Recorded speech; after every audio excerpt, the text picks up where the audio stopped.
Rapunzel's Campout. Spring had finally arrived in 𝓕𝓵𝓵. The air was full of the sweet smell of flowers and the chirping of returning birds. All winter long, Rapunzel had been cooped up inside. She and her father had organized the royal ledgers. She and her mother had picked new pieces of art for the royal gallery. And she had helped the kingdom's planners prepare for the summer festival. Now, as she made her way through the village, Rapunzel began to skip.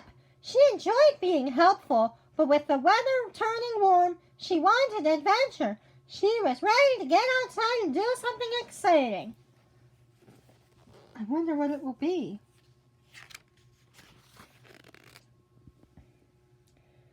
Rapunzel was turning a corner when she crashed into an older woman. "Oh," she said, startled. "I'm so very sorry." "No need to apologize," said the woman with a smile. She was holding onto a small donkey hitched to a cart full of flowers. "I just arrived in the village. I'm not used to so much commotion." Rapunzel tilted her head. "Do you not live here?" she asked. The woman shook her head. "I live wherever my feet take me," she explained. "My roof is the stars, and my floor the green grass." As Rapunzel watched the woman go on her way, she had an idea. Sleeping under the stars sounded like the sort of grand adventure she was looking for. Rapunzel couldn't wait to invite her friends and family. She was sure they would be excited as she was.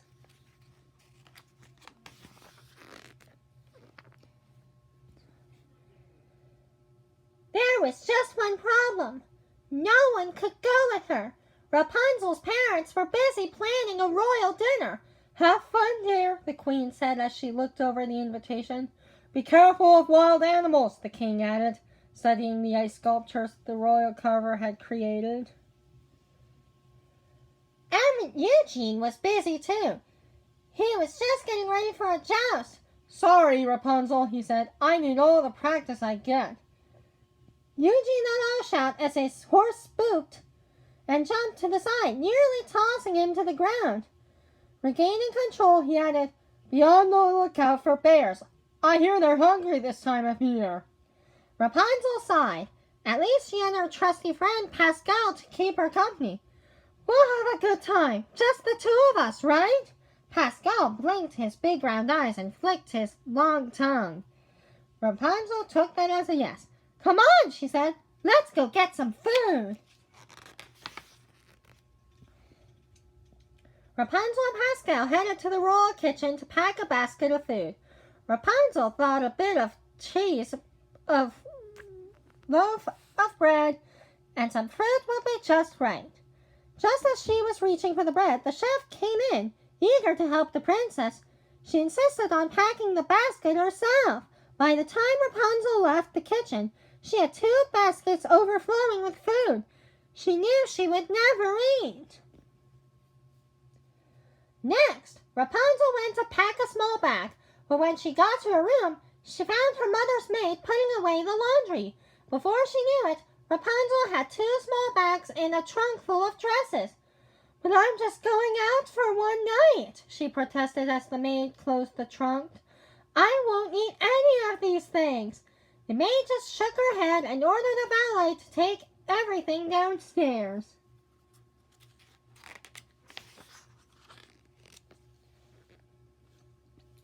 Finally, her cart loaded with bags, Rapunzel set off. "We'd better get moving, Pascal," she told the chameleon. "We need to find a place to set up camp before it gets dark." As Rapunzel drove the cart through the countryside, she swiveled her head left and right. At last, she came upon a large patch of clear ground beside a stream. Branches from a large willow tree provided just enough shade, and the trunk was good placed to her back. It was perfect. Wow.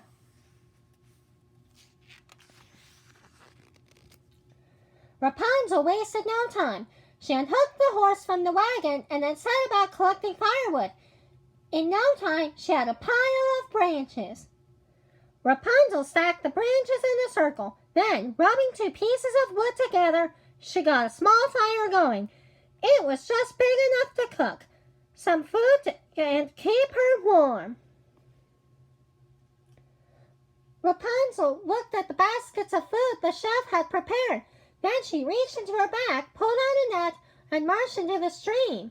Soon, she had caught 3 fish for dinner.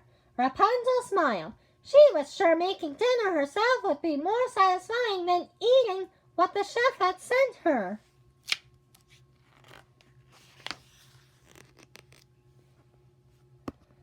As the sun set, Rapunzel prepared her fish and cooked them over the fire. She had just taken her first bite when she heard a rustling noise behind her. Rapunzel jumped to her feet. Her father's warning echoed in her mind. She heard the noise again. Taking a deep breath, Rapunzel stepped away from the campfire. What could it be? The sound grew louder. It was coming from behind a large bush. Very carefully, Rapunzel walked up to the bush and peered through the branches. Her eyes narrowed, her nostrils flared, and then she burst out laughing. It was nothing but a small gray squirrel.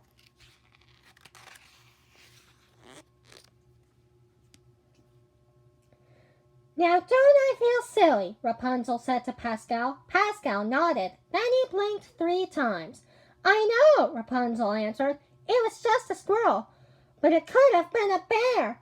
I need to be better prepared. Rapunzel knew just what to do. She grabbed the shovel and dug a large hole behind her camp. Then she covered it up with several green and brown dresses from her trunk. Next, she needed bait. Digging through the chef's baskets, she pulled out a slab of meat. Using her net, she tied the meat to a tree branch hanging above the hole. If any animal tried to grab the meat, it would fall into the hole. Feeling much better, Rapunzel went back to relaxing by the fire. Then she heard a thud and a loud groan. Something had fallen into her trap. What is it?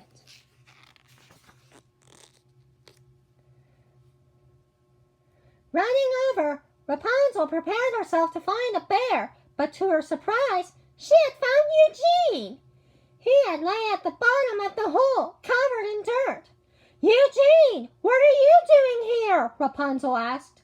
I came to surprise you, Eugene answered. But I'm the one who got surprised. Laughing, Rapunzel helped Eugene out of the hole. Sorry, but you were the one who told me about bears, she said, smiling. I should have known you would be fine on your own, Eugene said.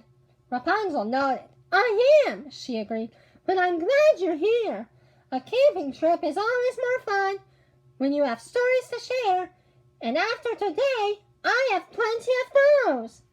Like, comment, and subscribe, and I'll see you next time. Bye.